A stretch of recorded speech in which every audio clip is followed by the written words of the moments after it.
We have been duped by feminism, sexual liberation, and antidepressants. We have been told that we are powerful and free now as women, but we feel tired, wired, and bitter. We're mostly eating right, exercising and meditating, wrangling to do lists, and arranging playdates. And yet there's a haunting hollowness beneath the huge complaints.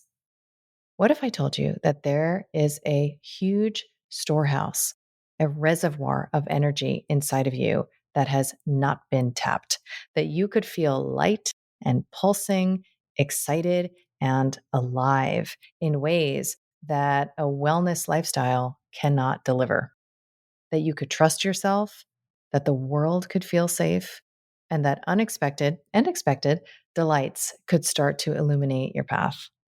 No coach, therapist, doctor, or guru required. Just you learning to get real, present, and attentive with you. I feel like I'm here to matchmake your inner parts for the greatest love affair ever written. I want to help you learn first where you're buying eggs from the hardware store, which is the source of all pain.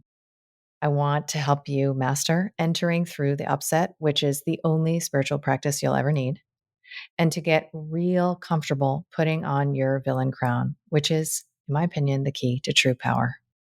And then you'll attune to your inner yes so you can live the life defined by the specific pleasure of who you are. I am so excited to announce my latest book called The Reclaimed Woman, which is available for pre-order now. So if you head to the link in show notes, you can learn more about bonuses, events, and companion offerings. And I cannot wait to see your gorgeous face on the path.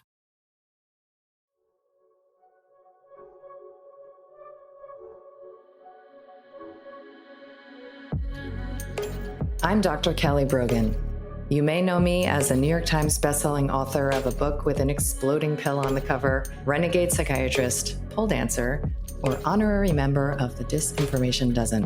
What can I say? I'm a born provocateur. I've spent most of my recent life exposing deceptions, connecting dots, and discovering the secret places my inner victim is still waiting to be liberated. And now I feel called to help you reclaim all of your parts, your health, your sexuality, your power, and your expression, so that you can finally truly own yourself. I want to ignite in you that inner knowing and the pulsing vitality that lives beneath your disempowerment, disconnection, and resentment, so that you can audaciously, courageously, and playfully alchemize your struggle into the specific pleasure of who you are. This is Reclamation Radio, a Soulfire production. Hello, and welcome back to Reclamation Radio. I'm Dr. Kelly Brogan, and I am here back by popular demand with Om Rupani. And between our first discussion, which is one of my, actually, I think it is the most downloaded of all of my episodes. And now I have had the pleasure of spending time with Om in person, one of his workshops in Tulum, which was absolutely game-changing experience. I also spoke with Lori on the podcast about the experience. And there are so many topics that I enjoy unpacking with both of you, actually, and that we are, in communication about. And what I want to focus on today, this should probably be like a 9, 10, 12 part series, but what I want to focus on today is specifically man-woman relating in a committed dynamic, also known as marriage. This is something I've been exploring, recognizing that I just didn't have the consciousness at the times I have previously engaged said covenant to appreciate its full potential and what is really being asked of a man and what is really being asked of a woman when they elect to participate. So I want to frame our discussion as far as, what we dive into around what it is that women want, what is, according to you, and me, what it is that becomes available in the exchange of, what you call a sacred marriage, what I would call a sacred marriage. Yeah. And of course, the ways that women are getting in their own in their own way. They are interfering with what it is that they state they want through their behavior. And what I love about your work is that you call men and women to the carpet equally. When I listen to your videos, I never know what I'm going to get, whether I'm going to be like, enjoying the schadenfreude of the punishing energy of calling men to task, or whether I'm going to be myself, like blushing and with my tail between my legs by the end of the video. So today I want to focus a little bit more on the role that women have in this, and really what we're seeing as a failure of the potential, for this dynamic to really bring us home to God. So I want to dive in first with something that you've spoken about recently. I really enjoyed your video on the subject, which is the relationship between fear and feminine turn on and female turn on. Because I do think that if we don't address this specifically, right, like this tangly taboo, then I think you would agree that that is the energy, that presence, unconscious presence of that fear in a woman's system, her inability to consciously connect it to her eros can destroy a relationship. And we spoke in our first interview a lot about the micromanaging and henpecking and the ways in which women diminish men and turn on their red light, right? As you would say. And it's driven by that fear. And I remember, and I'm going to give you the mic. I remember when my coach, Whitney, asked me to design in my mind's eye a scene of what would turn me on in 30 seconds. I knew immediately, right, that it involved, pushing me up against a wall, grabbing my hair, like deeply penetrating me with a gaze, and like the tension before a kiss. Like it was just unfolded immediately, that image, right? And there's a lot of aggression in that image. And I'm sure for other women, it might involve, things that invoke a lot of the classical BDSM material, whether it's choking or different kinds of bondage or whatever. But for me, it was that 30-second image. And the experience of a man's aggression artfully, right, administered is something that you are expert in. So I'd love to talk first about the taboo of fear in a woman's turn on and how we often choose, right, safe men, nice guys, as you call them, because we don't have a conscious relationship to that. Or we eroticize the wound, we eroticize the fear and unconsciously choose men who then bring that aggression to us rather than, be the monster at our side, as you would say. So speak a little bit about that before we get into the dynamics that are possible when women develop consciousness around their relationship to fear and their turn on. It's a very rich topic that you have expressed. It's like I could write at least 6 essays in everything that you just talked about. So let me try and unpack it a little bit. So you're entering into in this particular inquiry kind of on the erotic aspect. So let's use that as a doorway. Why do women have fantasies of at least the one you described? Grab me, pin me, take me. So at beginning level of inquiry, I'm not even interested in the why. I'm interested in observing, oh, this actually creates true erotic ignition in women. If you read women's romance novels, erotic novels, this scene you described is present throughout and throughout and throughout and throughout. Women are living these scenes through their heroines. They want to be the heroine. They want this moment with the right man, right? So this has, and again, I'm not the first to articulate pretty much any of this. You can find this other places, but I have one module for men regarding what do women want erotically, what do women want romantically. Women want to be desired, women want to be pursued, women want to be taken. It's a good piece of wisdom to keep in front of you. It's pretty reliable. Under the right circumstances, that energy of taking a woman, it pays off great dividends. It turns on her eros like nothing else. And also, this seems to be pretty universal. I don't think it is some peculiar women who have these fantasies. I think it is very much in the feminine system. And then my nerdy mind comes in and says, well, is there a particular reason why this is so universal? And I do find answers. That man is aggressive, he's assertive, he knows what he wants, he has the courage to go after it. There is an element of dangerousness in him. All of these elements actually qualify him as a partner. All these elements are present in men who make something of themselves in the world. He's not a shrinking wallflower. He's not afraid of women. Big one today. Today's men would not even think to engage in that way with a woman erotically because they have been taught continuous consent and be a good little boy, let her take the lead. And women are yawning and going to sleep with these men, not not in a good way. So in that way, a man who evokes a little bit of a zing, even a little bit of a fear, I would say even borderline of excitement and fear, that in fact checks off a box in a woman's brain. This man has access to his dangerousness. This man has access to his primal energy. It is the same primal energy that he uses to protect her. It's a very, very significant first chakra evaluation. If a man does not have that energy, the woman feels when push comes to shove, this is not the guy I want with me in the back alley, right? So I think there is a reason why even the erotic template in women is what it is. I don't think it is random. And I don't think it is actually intrinsic only to your erotic desires. I think it is based in survival and the man's fitness. And what else does that imply about the man's character and his makeup?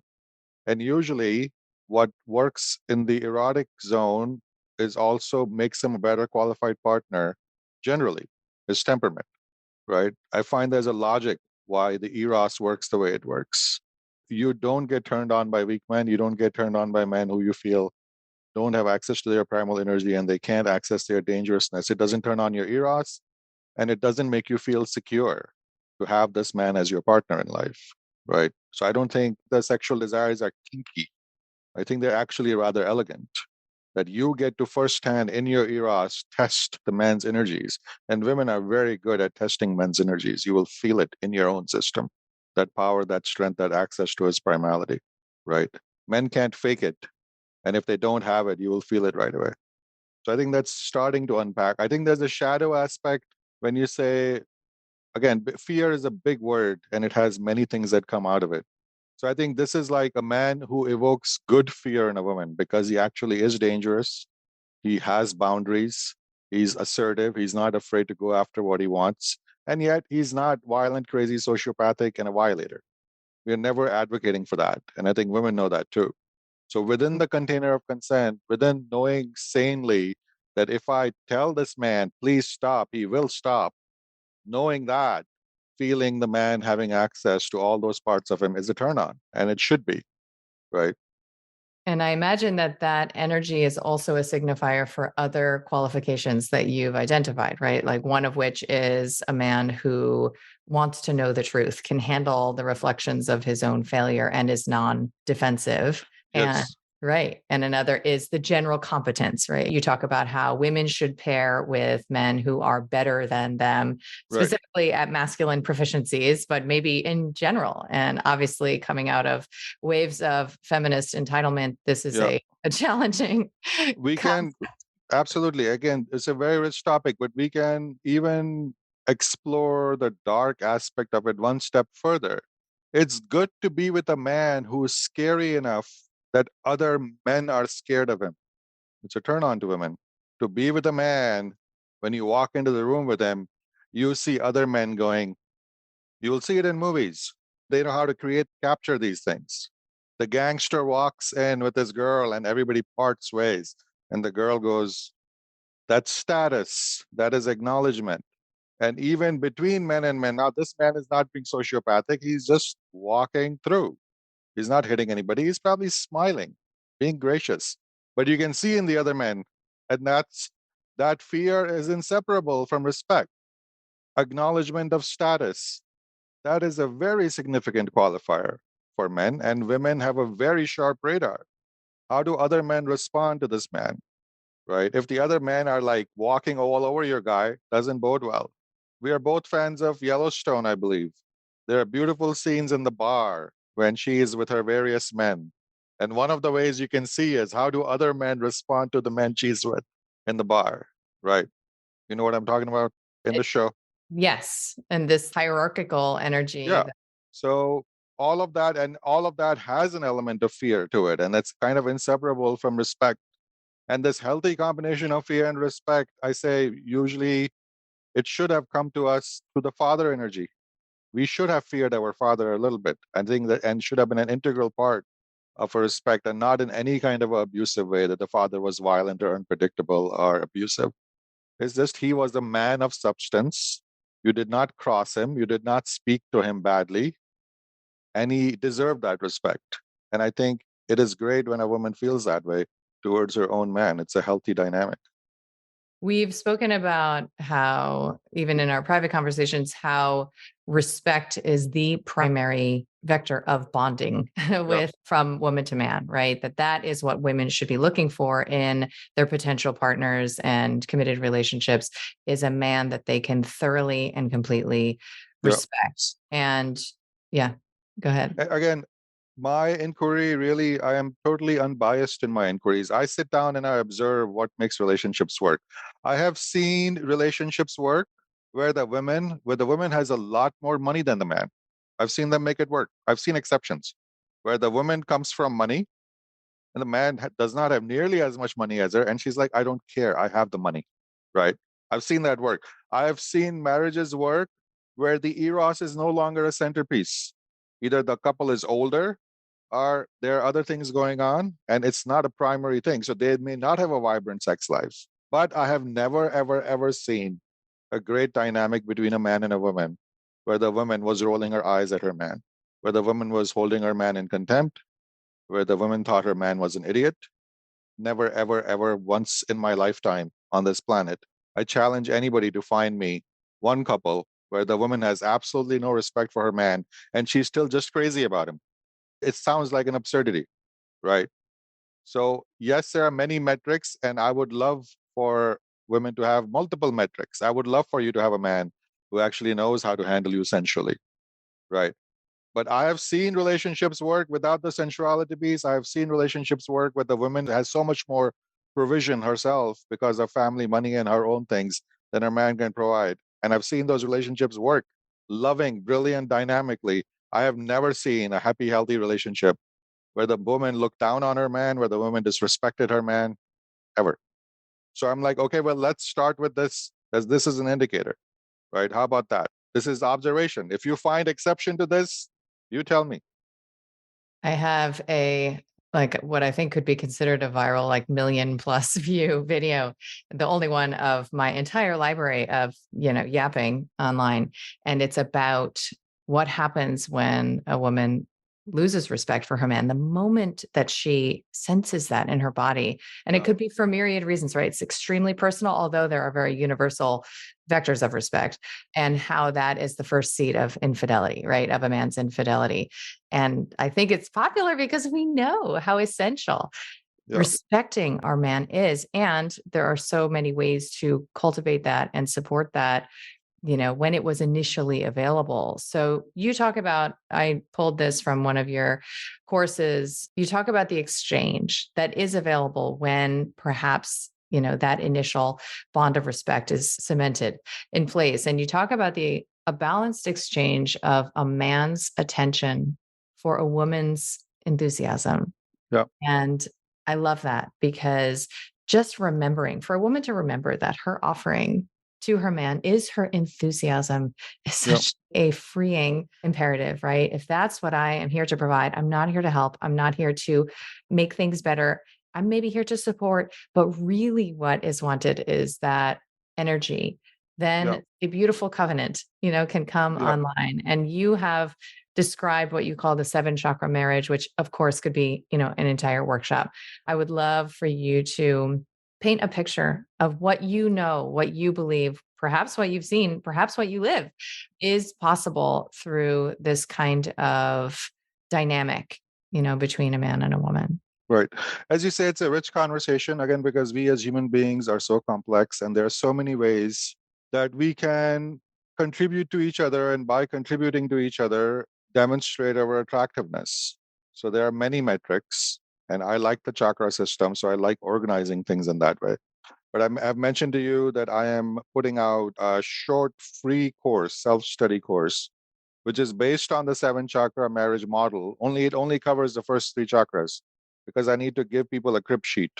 So many people are coming these days and they are seeing the attraction. They're like, I think we want to try this polarized dynamic. And how do we get started? And I'm like, I think I need to put something in writing and offer it to people for free so they can at least read it. And, it's my version of it, but that's the best I can do. that you can read it and say, oh, I see what he means by it. Because today, if you say dominant man, submissive woman, man leading his woman, they're like, well, okay, but what does that mean? And it's a very legitimate question because we're not living, we don't have living templates of this in our culture, in our TV, in our movies. So people have no idea what this means, even though they're being drawn to it. They are seeing the frustration of egalitarianism and they're like, is there something else? This is why I've created that thing. And in that three chakra model, I start basically one, two, three. I can kind of walk you through them. And even I think better than thinking that this is an exchange, like a one-to-one exchange. I think the better under model is this: that at every center, there are ways a man can contribute to a woman, and there are ways a woman can contribute to her man. And every way which we can contribute, I call it a mastery. This is a mastery a man could have. If he has this, this is something women will find attractive. He has this mastery. And there are many, many masteries. And the more masteries you acquire, the more attractive you will get. Right. And they are associated with different centers. So instead of thinking like we are making a one-to-one contract, you give me this, I give you that, you give me this. It's like I have these masteries which I have to offer women. I want to look for women who has offered these masteries, and then let's see, are we a good match? Right. So in that vein, we can kind of mention a few of them in this conversation. One of the basic one I would love to start with is containment. It's pretty reliable. Men can come into their core, men can come into their ground. Energetically, they can be contained. Energetically, they can have access to their dangerousness, which is actually needed for them to give containment. Interestingly, men who don't have access to that can't actually give solid containment to women. And even at the material level, I will lump it all in one. Even at the material level, a man needs to have his life together. He needs to have money. He needs to have a nest. He needs to be solid in the material world, because if he's broke, a woman will not feel contained in his company, period. He needs to be solid in the 3D. And if he has that in place and he has the energetic skill to contain a woman, that is a huge mastery for a man to have. And women want that. So that's a massive offering, mastery he can offer at the first chakra level to women. And when women are around that man, a man who has his life together, a man who has his money together, and he is energetically and in his character someone who can hold her and contain her, women are going to find that attractive, right? It's very non-controversial. You'd be hard pressed to find a woman who, aside from all other metrics, does not value that metric in a man, right? That's a starting point. We can go up at the second chakra and talk about sexual mastery, erotic mastery. I tell my men, for the modern women, maybe this was not the case 200 years ago because erotic expression was not a very big priority for people.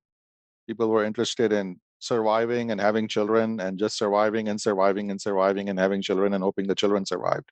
And the second center was mainly serving a procreative function, right? Erotic expression and sensuality and pleasure was really, people just did not have the resources for it. Maybe only the very rich did. Not the case today. It's really not the case today. Women are seriously leaving men who sexually bore them.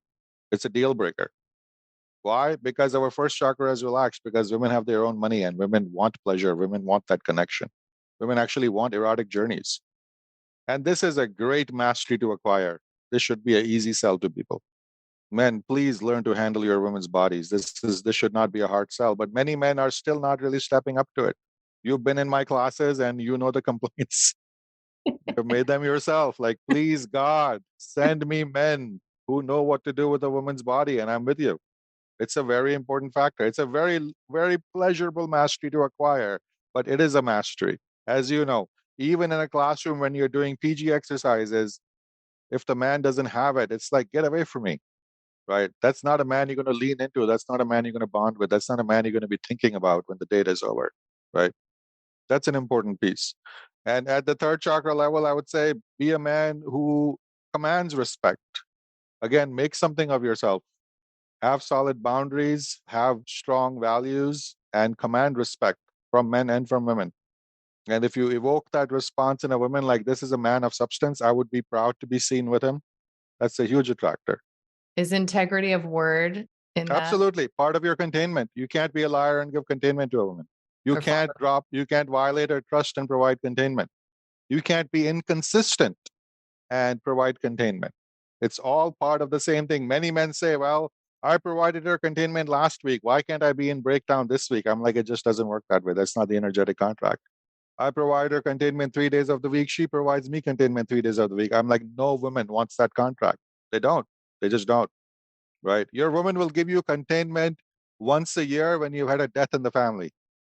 Right? And that would fall under her feminine nurturing and caring for her man. And that's beautiful.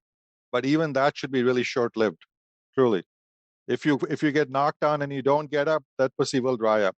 It will. As soon as women go into caretaking, even if they're happy to give that caretaking to their man, it's like in that time, the eros dries up, right? I've heard this is the equivalent of like when women are nursing, their sex drive goes down and it's simply hormonal. It's like that.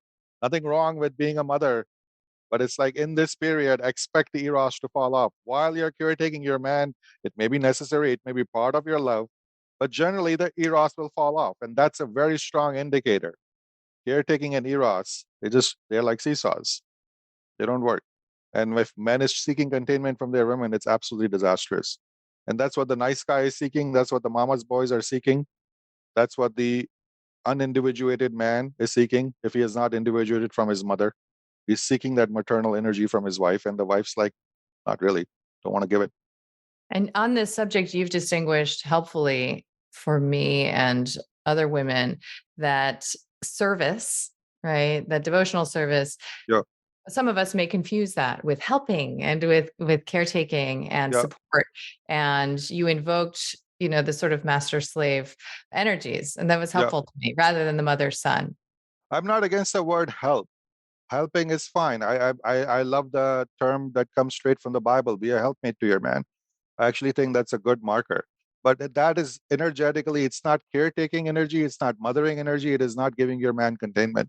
Helping to me would be help your man build the life he's building for both of you. Absolutely. Work with him, cooperate with him. To me, I would put it under cooperating with your man, right? Use whichever word works best. But But coming is into it agreement with your man, cooperating with your man, preferably while he is in a healthy lead position. mm, So you're not carrying him, but you're helping him the way, I don't know, pick a hierarchy where somebody who's in a hierarchy is helping the mission that they are part of. the way I a don't think there's, secretary would, right? Like yeah, yes, the wife is not a secretary, but let's say in that context, energetically, right? that you are helping the man do the things he's trying to do in this world, supporting him, helping him, being a helpmate to him, and yeah, all that is, I think, great. I think that is what partnership is about. Use the word partnership if you want, being in partnership and pouring your energies with his energies to help create your life together.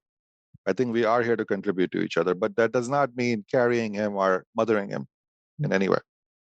Okay. So what about the woman's role in the three chakras? I would actually say that would be her biggest contribution in the first chakra would be whatever your man is building, help him build it. Provide the complementary pieces, right? In the home setting, it could be take his house and turn it into a home. I really believe women holding the hearth is a beautiful, important, significant thing. It's really the feminism movement has killed many, many beautiful, important central things that are, well, it's amazing how they've done the job, but like holding the hearth, they have basically stigmatized it, right? And I think hearth is extremely important, not only for yourself and your man, but for certainly for your children. I mean, I don't really even understand women who are like, I never go. I'm like, what are you going to do if you have children? Are they going to starve day after day if you don't cook? Are you planning on raising your children in a filthy home because cleaning is against your ethos? Like, this is ridiculous, right? And keeping hearth is part of your social standing. It is part of your prosperity. It is a place where it can be a center, social center for your community. It actually is a part of you having higher status as you have a beautiful hearth. This is a place the community can come. This is the place where not only your own children are thriving, but their friends come and they're like, your home is so great. Your mom always has the best food. That matters. It really does matter when all that is in play. That those are just, some of the factors. And really cooperate with your man and expand his life in the first chakra in any way possible. Take his money and expand his money. Take his money and use it, but use it well, right? Create a beautiful life for the both of you. Contribute to his work in any way you can. Be a great work wife. Instead of complaining he's working long hours, reward him for it and nourish him for it. so that he can be even more productive. Oftentimes, I see high achieving men, their secretaries are better wives to them than their wives are, right? Be a helpmate, truly. In the second center, in the erotic center, it is not rocket science. We are so, your femininity and your sex is such deep nourishment for the masculine that please do not hold it in reserve and do not withdraw it and do not get lazy. It is an essential nutrient.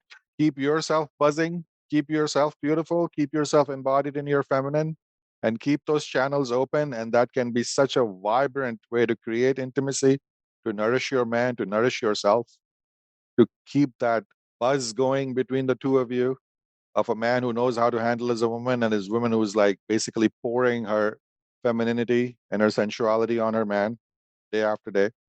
And it is the best way to keep Eros alive in the long term, right? I have a section in the course in this particular area called domestic erotic. I'm like, if you're at home, be in lingerie. Really, I'm sorry, this is not a male fantasy. Be in your lingerie or be only in an apron in the kitchen if the kids are not around.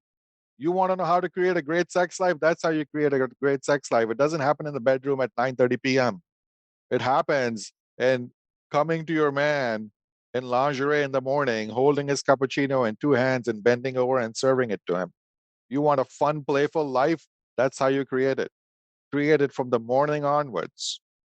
I just said that to my girlfriend. I said, "You're going to spend $300 on a negligee that you wear for 5 minutes before he takes it off. Wear it while you're cooking. At You least you get should. your Wear money's it, worth." wear it while you're bringing him his scotch. Wear him while you are lounging around, while he comes through the door, for Christ's sakes.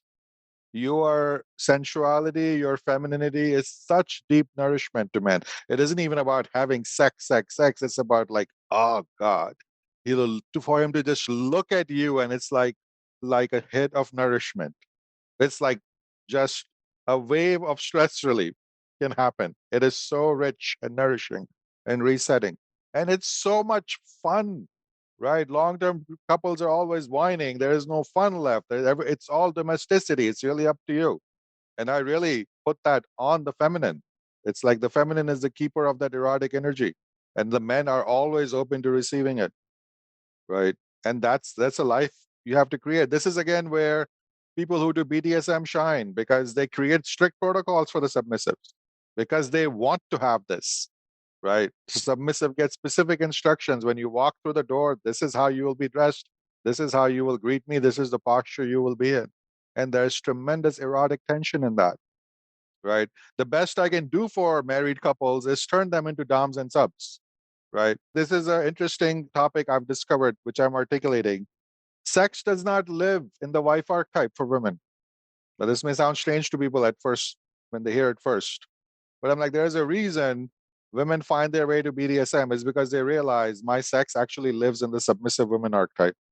All your heroines, all your fantasies, all your bodice ripper novels, your heroine goes into her submissive archetype or is inspired to go into her submissive archetype by a dominant man. And that's where she discovers the fountain of her eros. So when the woman is stuck in her wife duties for years, or mother duties, for sure, there's no eros there. And the best contribution we can make as coaches is help them transition from the wife and the mother to the submissive.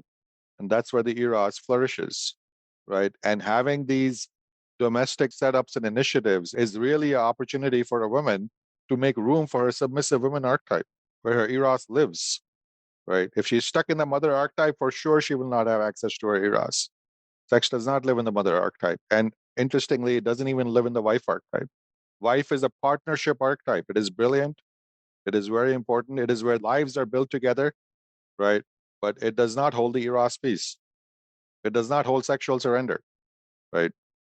So these are, I think, all invitations for us that we want to create this really vibrant life. And these are the masteries we can bring that can really raise our living and our connection to almost a level of elegance. It doesn't happen automatically, it has to be created. These masteries have to be cultivated. If you don't, you just end up in a lazy grayness after a while where nothing much is happening, which is where most people just end up. There's no effort being made. Nothing really gets created if no effort is being made. You have to be deliberate about it. You have to cultivate these masteries. Yeah, it's like the circuit is broken. When I say flower essences, Do y'all even know what I'm talking about? So many people understand plant medicine and holistic healing, but this medicine is potent and beautiful and a reflection of how we are understanding human physiology to be a resonant field of energy. My favorite brand, Lotus Way, has the best quiz for you to really understand the flowers and which elixirs are most supportive for you. If you head to the link in show notes, it'll take you to the quiz, and then you can choose your most powerful elixir. Don't forget to use my code Kelly15 for 15% off.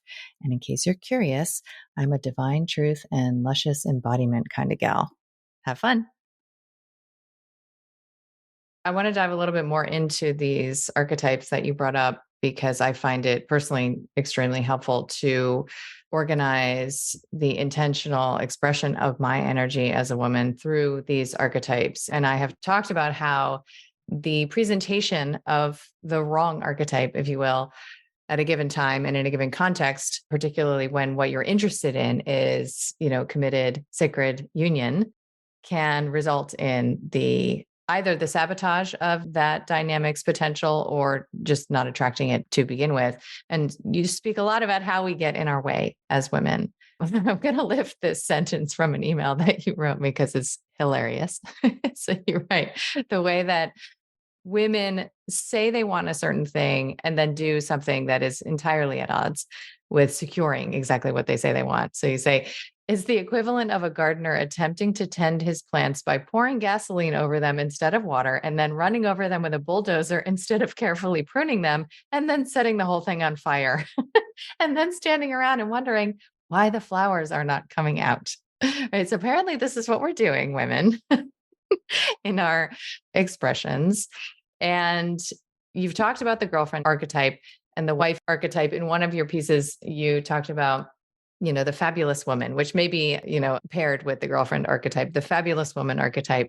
Yeah. And I think it will be really helpful for women to hear a sketch. You've touched on this, but a sketch of the energies and intentions embodied by each of these different archetypes and the ones that are most important to hold in partnership with your man. Okay. This does take a little bit of explaining, and I encourage people to visit the free course, which is on my website, omrupani.com. We'll I have a just link in show notes just created also. a dominant man, submissive woman. We call it dominant man, submissive woman relationship primer. It's the best I could title it. It's only 3 modules for men, 3 modules for women, and it kind of really takes you through these particular archetypes because I think this is at the heart of the conversation, but it takes a little getting into. I believe the girlfriend archetype is a false archetype. It is an incomplete archetype. It is an archetype that is a result of feminism, of wounded feminine. It is a hodgepodge conglomeration of a woman who has not done her work, who has not healed her relationship with the masculine, but still needs to interact with the masculine somehow. She still wants to go on dates. She still wants to seduce. She still wants to have sex. She still wants to have connections with men. And she's like, how can I do that? Well, you can do that as a girlfriend.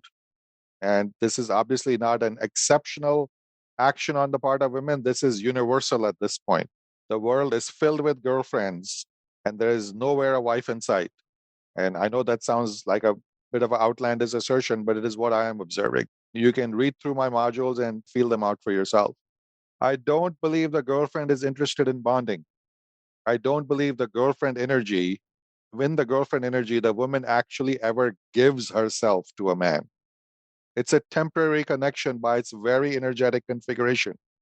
The girlfriend archetype is not a partnership archetype. I, Do you I think that she could be, sorry to interrupt you, do you think that she could be consciously interested in partnership, but that this is a subconscious, shadow element that she says that she wants partnership, but her energy and her actions and her behavior are not that? Yes, Okay. yes, it is the equivalent, and I wouldn't even say that. I think it is the equivalent of wounding. It's the equivalent of wounding, which is somebody says they want intimacy, but they have deep issues either around attachment or abandonment. And as soon as the actual possibility of your intimacy shows up, they are the ones who sabotage and run. And then they say, but I want intimacy. And Yes. the possibility shows up, and they are the ones who sabotage and run. This right? is what PM Melody, who writes about love addiction, she talks about how the anxiously attached, the love addicts, Yeah. are actually subconsciously afraid of intimacy and Yes. consciously afraid of abandonment, and that the avoidants are the ones who are consciously afraid of intimacy and subconsciously afraid And of both of them will find their own ways of sabotaging secure attachment, right? So this is what I observe. When women say they want a deep partnership with a man, do they mean it? Absolutely, they mean it. I think it is a cry from their very soul. Part of them knows, what am I doing? Where is my partnership? Where are my children? Where is my home? Where is my heart? What am I heading towards in life? The fabulous woman looks at her fabulous life and says, great, why don't I feel this as being amazing and fulfilling? I should have been there by now. Instead, I am panicking in here that I am off course, right? These are direct conversations I have with women, not making this up. And I believe the structure of that is the call for partnership and that deep connection with a man is real, except the wounding part is she actually still is stuck in the girlfriend archetype, and the girlfriend does not bond. The girlfriend does not get converted into a wife. And I see women chasing their tail with this. They will have the opportunity, they will have an engagement ring on their finger, and they will sabotage it for no good reason, just not feeling it. Panic in my system. Yeah, that's what the girlfriend's panic is. She is not built for connection. She is not built for bonding. And if you are in that energy, you will find a way to exit, and then you will try and justify it to yourself, and you will also know, I think all my justifications are bullshit, but what face am I possibly going to present to people, that this is a third engagement I've broken off and I keep yakking I want partnership with a man? And people ask what was wrong with the guy, and she will essentially say nothing, nothing. So I'm like, what do you want? What is going on with you? because And you I said think it isn't. 70% of divorces are initiated, right, by These women. are the numbers on Google, check them out. 70 to 75% of divorces are filed by women. And when they say no fault divorce, generally there isn't any fault. At best, the woman will say, I don't like him anymore. I don't feel passion for him anymore. There isn't like a real first chakra reason for leaving. It's just like, I just not feeling it. The girlfriend never feels the joy of commitment. The wife archetype does. This is why I express, you could be married with a ring on your finger and 3 children by the same man and have never been his wife. You've been a girlfriend the whole time. And in fact, when that woman divorces that man with 2 or 3 small children in tow, part of her system actually feels relieved. You know why? Because the girlfriend has been released from a configuration that she never wanted, because she's still a girlfriend. She never was a wife. I see this clearly because I really work in archetypes. To other people, this may sound like a crazy conversation. But if You, you believe yeah. in archetypes, it really matters what your energetic configuration is. And the wife's energetic configuration is extremely different from the girlfriend's. Before we move on to that, I want to clarify and reiterate some things that you shared with me about this that I thought were really helpful. So you said that the girlfriend, she walks around the world Yeah. and she holds an energy of Don't you wish I was your girlfriend? yes.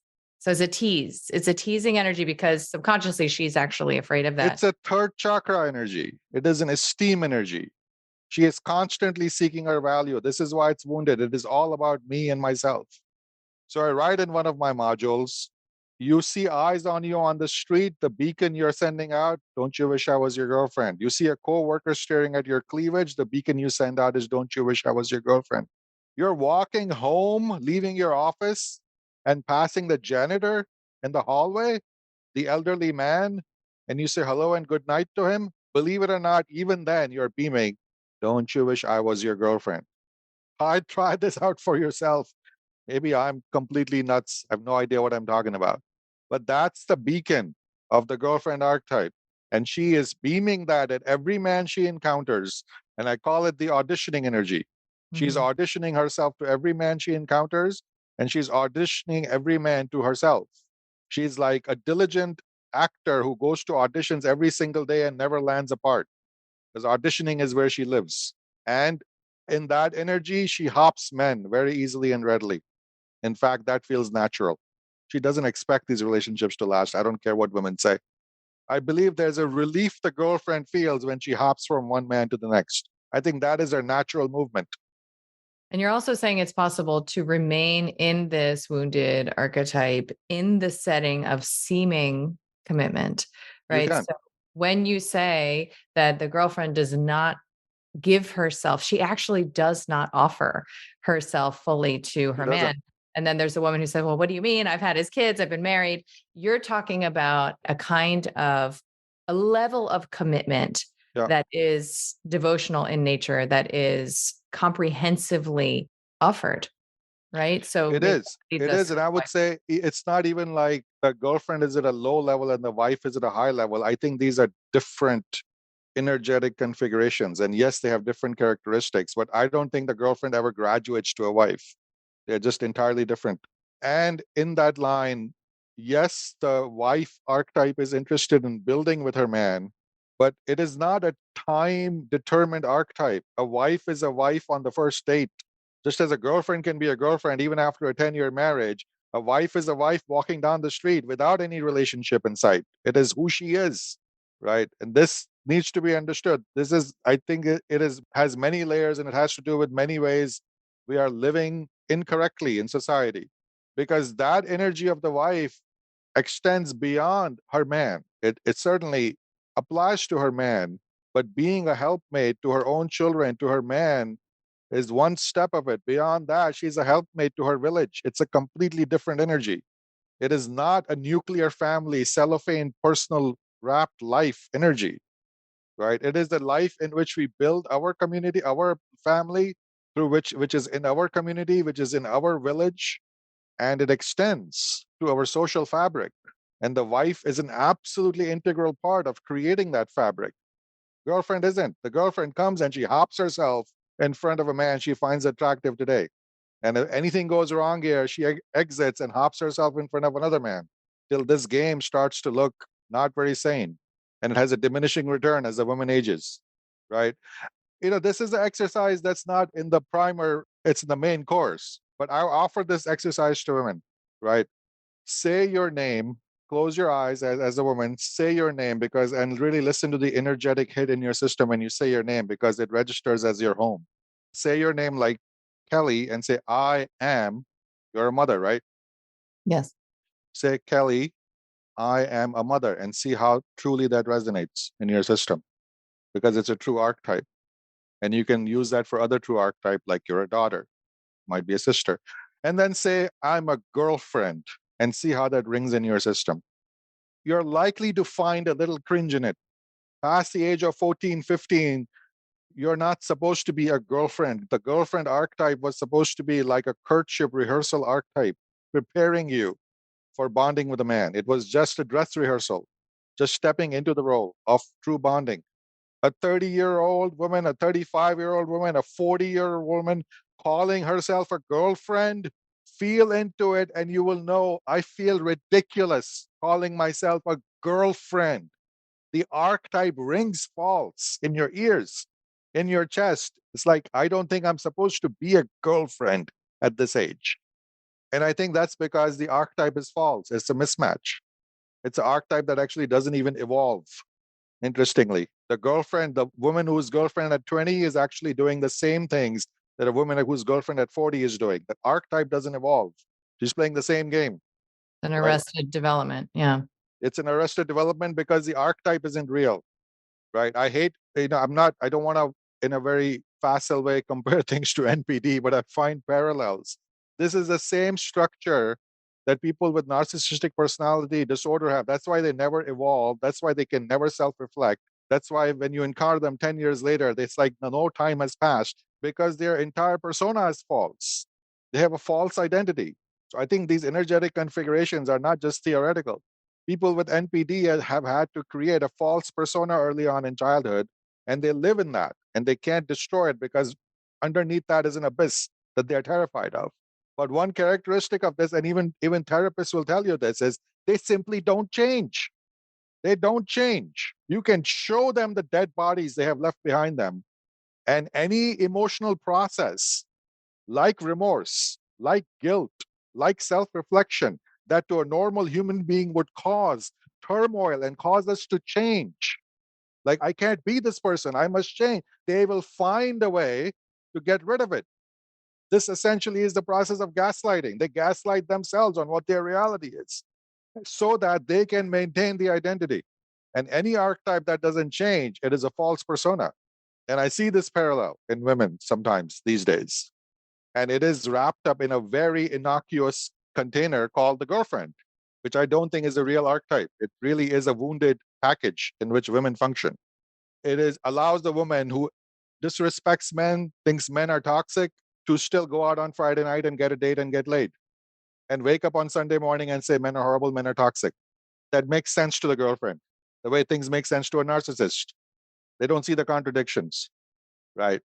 And it is absurd to observe all this. And when you see so many events happening where women are saying, I want partnership, I want a man, and you see her with a great man, and then she destroys that connection, you're like, what are you doing?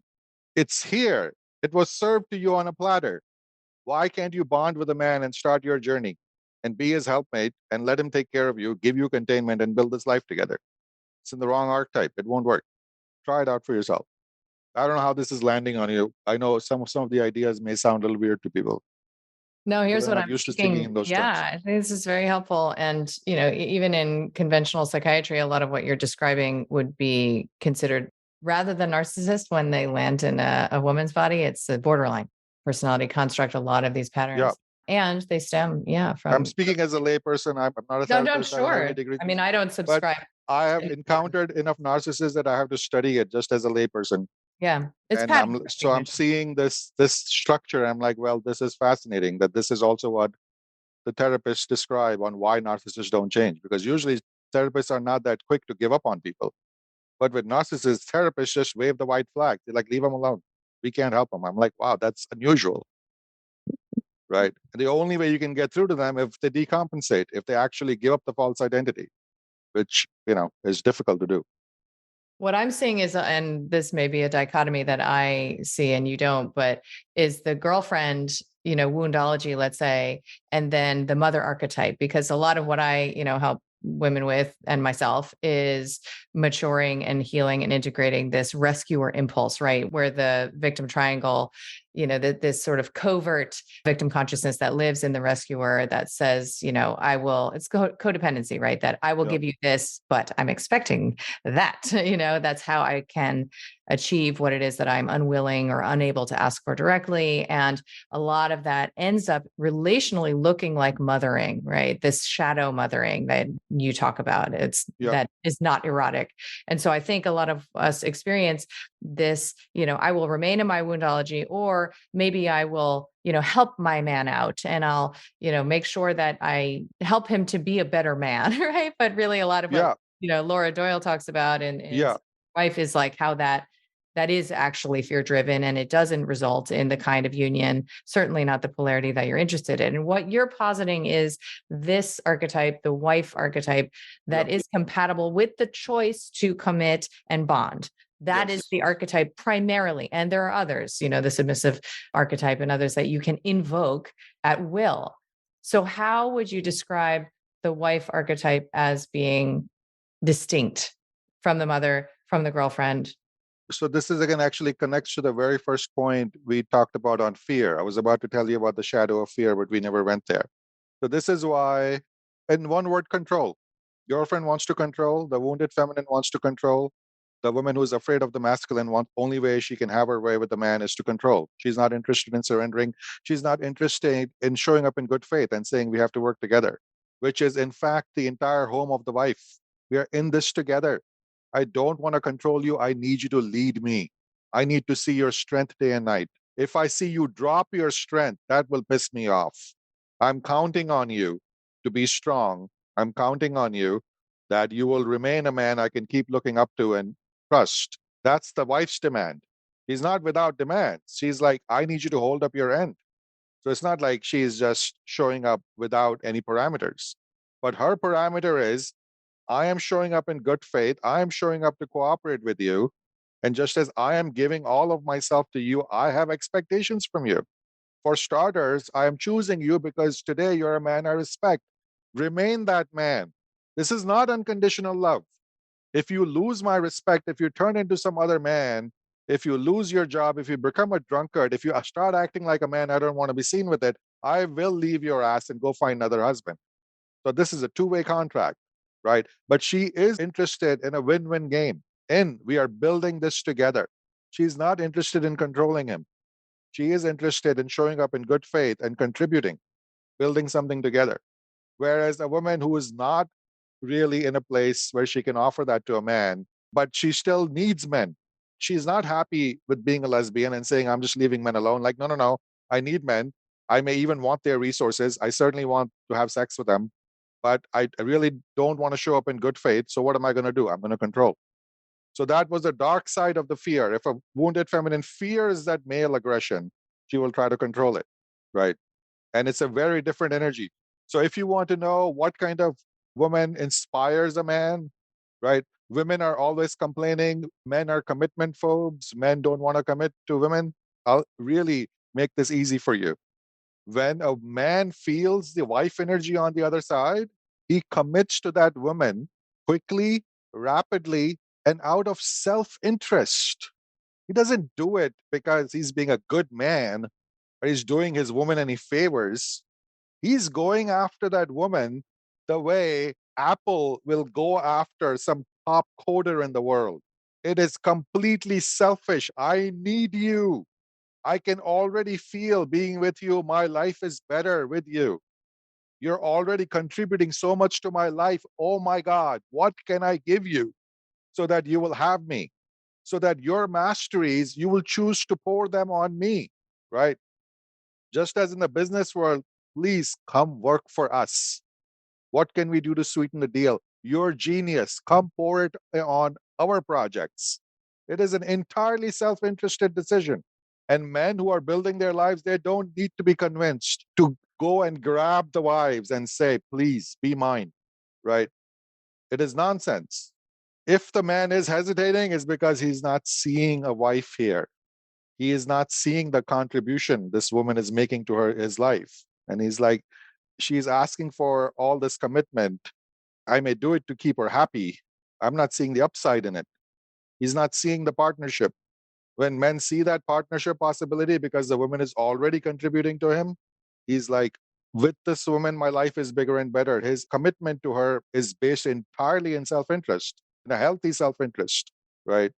And again, very different energies. When he encounters a woman who is not that and who is interested in controlling him for her benefit, we can feel that in our core. That is not an inspiring energy. With that woman, we'll be in constant negotiation till this thing fractures. And competition, right? Competition to see, well, I still want certain things from her. Maybe I can give her a few things to keep, but this is a hostile tug of war that's going on. This is a constant haggling that's going on between a girlfriend and a man, right? Which I'm sure is familiar to most people. It's what the controlling woman inspires. If inspires the word we can use, it's not a good word. It's too much of a word. But when a woman shows up as a helpmate to a man, she actually inspires his commitment in a literal sense because she inspires his self-interest because she qualifies. She's contributing. She's bringing so much to his life that he's like, my life is better with this woman in it. And that absolute self-interest is the root of his adoration for his woman. It's not just some kind of an infatuated boyish energy. I adore my woman. It's like I fucking adore this woman. Right? When marriages work, men say that being with the woman for 40 years. You will see it. It's cute. And you know it's true because they will both giggle and get goosebumps. He's like, this goddamn woman. Can't imagine life without her. Right? That's adoration. Like, I don't even know what my life would have been without this woman in it. That's a marriage. That's bonding. It's because the woman has contributed so tremendously to the man's life. It's like, I would be lost without her. Right? That's a great love. That's what we want. But that's based in contribution. That isn't based in a tug of war. That isn't based in a woman trying to control her man. Yeah. And Right? it's based in complementarity and polarity and the Yeah. organizing forces of hierarchy, I think. In the woman always wanting her man to win because she knows that's who I want to be with. Why would you want to be with a loser? Why would you want to be with a man who is so easy to control? And who you can make wrong Who easily. you can make wrong. And this is like a cycle of hell anyway. The more a woman succeeds at controlling her man, the less she respects him, and down they go. The less she respects him, we have entered through the portals of hell. There are only more and more rungs down here once you start that cycle. And the more the weaker the man is in holding his boundaries and compromises himself, the less she respects him. And anytime the less she respects him, you have begun your descent into hell. Nobody ever recovers from that loop, ever. Right? I love this conversation. I love this. There's just so many pearls in here. And when we encounter these words, there's a remembrance, right? Like I think a sober woman can hear this and say, yeah, Yeah. yeah, that's right. Okay. Got it. So I want to leave women with a couple of, I don't know, tips, pointers, when it comes to embodying the wife archetype. Yeah. What would you say are things that a woman listening can open her door, walk out into the world, can, wake up next to her man, Yeah. turn her face towards him, how can she live into this embodied archetype if there were just a few pointers you could give? Well, absolutely. This is again why I've created the primer course, Mhm. exactly because people keep asking this validly. And I'm like, I'll give you my answer. At least I want to articulate it and give it to you so that it can be out there. And I will read to you the titles of two of my three modules for the women. The third module has to do with Eros, which is great. But I think erotic exploration is kind of its own lovely mastery to keep. The two that have to do with relationship are the first and the third module in this free course. And one that has to do with the third chakra says to women, find a man you can respect and then give yourself to him. There's one clue. I believe you can take that to the bank. Find a man you can respect. That in itself should be, that can open portals for you. Because too many women don't have never kept that metric. They've been chasing attraction, they've been chasing desire, they've been chasing lust, they've been chasing other things. They haven't had their focus on respect. Like, wipe everything off the table. I'm not saying you can't have any of the other stuff. It can't be your number one priority, right? Find a man you can respect and then give yourself to him. These are two very big propositions, and they both will reveal wounding because there are many women who are not ready to respect men. There are many women who are carrying a lot of energies in their systems that sabotage their ability to respect the masculine. So, in a way, they're shooting themselves in the foot. If your respect mechanism towards the masculine is defective, your very mechanism for bonding with a man is defective. You will never have a happy relationship with a man you do not respect. So, if there's wounding in there, heal it. And then the idea of giving yourself to a man, it is a very big proposition. You will have to go and bury your girlfriend archetype in the woods for you to be able to give yourself to a man. Most women don't. I lay down this gauntlet. Most women have never done it in their lifetimes. You could have had 30 years of relationships, serial monogamy or one marriage, and most women have never given themselves to a man. I take women's surveys and they nod like you do. Yeah. They know what that means energetically. Women are very sensitive. They're like, yeah, I know, There's a right? guarding, and Yeah. there's It's fear a in that. different frequency, it's a different energy, but that is the bonding frequency if you want it. That's the third chakra instruction, right? First chakra instruction, it really goes against 50 years of feminist conditioning. And it reads, serve your man, serve your man's life, serve your village. And I really go into what the third piece means. It's something I feel women have completely lost track of. I think women are living such nuclear, cellophane wrapped lives that that is the main cause of their neurosis. The feminine archetypes were not supposed to grow in individual greenhouses, they grew in villages. You became a woman in a village of women, you became a wife in a village of women. And this idea that you're going to become this independently grown, independently magnificent woman, I think it's archetypically incorrect. I think it's energetically incorrect. It's not how it happens. This is a structure of partnership, of man coming together with a woman, but their partnership was never meant to be some isolated thing. At minimal, it was supposed to create a family between them. And it was supposed to tie in with their tribe and their extended family and their neighbors. Earlier in my process that you sort of dovetailed with and inspired on a deeper level, I had to do the work in order to make every man bigger, Yeah, as you describe, and to interact with, my plumber and the father of my children yeah, and, the guy behind me at the supermarket. with that energy Yeah. of, I am looking for ways to make you bigger, right? A genuine expression of appreciation, a graciousness, whatever it might be. I had to decouple sexual vulnerability from that energy Yeah. because previously I had imagined that if I give my heart energy in this way to a stranger, to a man that I don't want to open to, then they might get the wrong idea, right? And that fear, of course, is something that, I think can be, I would call it father wounding, that can be healed Yeah. and integrated so that you recognize that this kind of way of moving through the world is actually not only in service to the recipient, but it's actually in service to your safety, your Yeah. system's safety, to live in a world where you're in dynamic, which I think you might call the wife archetype with every Yeah. single man you encounter. Yeah. Let me tell you what the wrong idea is that you will give to the world if you walk in the wife archetype. Every man you meet will think, damn, I wish I was with this woman. I wish this woman was mine. Every older man you meet will think, I need to get this woman with my son as quickly as possible. Every older woman you would meet would think exactly the same thing. This is the daughter in law I want. That's a bad idea. You would leave everywhere. You will beam your partnership qualification in the wife energy. It is not a lust energy, but it doesn't need to be. And it doesn't mean one iota that you need to tamp down your sexuality or sensuality.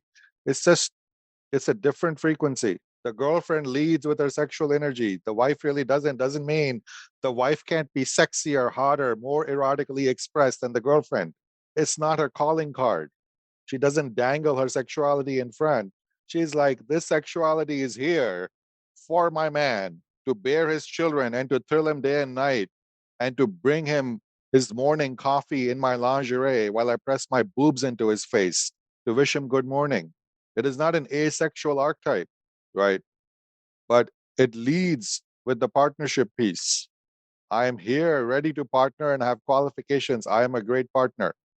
That's what you will beam. And Kevin Samuels used to make this point. I will second it.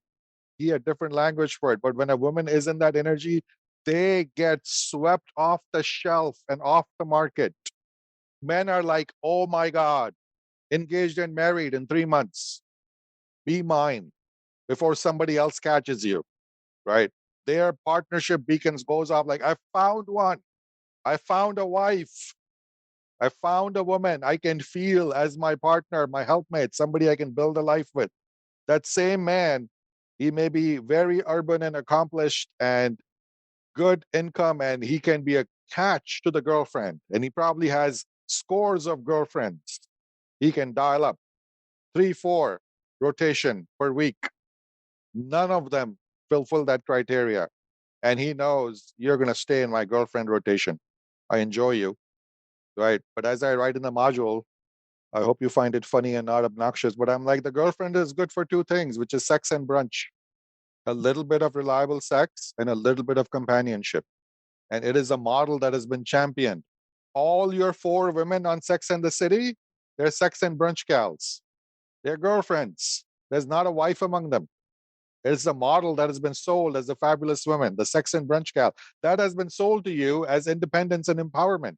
It's my empowerment that I can switch from man to man. Ain't that grand? Yes, the girlfriend can do that, but then don't whine. No man sees you in that partnership energy. You're not even trying to show up in that, right? It's what I'm seeing out there. And I see the anguish and the conflict in women. Like one part of them does want that bonding, and it's like they are stuck in this archetype. I'm like, it is never going to happen in this energy. Yeah. And truthfully, the reason you can't step into the other energy is because there's wounding here that you have not healed. Working on it, all of us, with your help. And, I just love your particular flavor of keeping it real. It's very much my style. And I do find you hilarious. Every time I listen to one of your videos, I'm literally laughing out loud in my bathroom.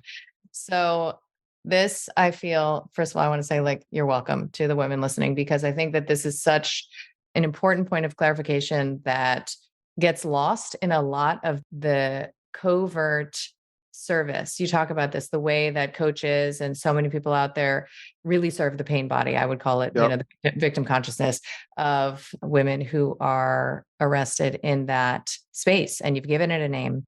I love this conversation. I know that we will have many more. And I just so appreciate you. And we'll make sure that this link is in the show notes so people can Wonderful. begin their journey into clarity and self possession and the alignment of their subconscious and semi-conscious and conscious desires with what it is that they are materializing in their lived experience. So Well, thank you so much. I love this thank you. conversation. Thank you for having me. It's always amazing to talk to you. It is so wonderful to find people who are as interested and obsessed with these topics as I am, and so that we can actually go down the rabbit hole this deep and ask ourselves what is going on. And the answers you discover there, they surprise even me when I first find out. But that's like the thrill of like discovering, like, is this actually what's happening? But it's like the thrill of discovering, the clarification that ideas bring. When something clarifies, you're like, is this what's actually going on? And you know what? Believe nothing that I say. But if you're interested in this conversation, if even if some of it rings true, try it out. Try it out. Try it out. There's no ideology here. My passion always is like, things really don't seem to be working that great out there. Can we do a little better? And I don't know, see if any of this helps you. You be the judge. Let's disrupt the pattern. Good. Thank you. Absolutely. Thank you. Talk to you soon.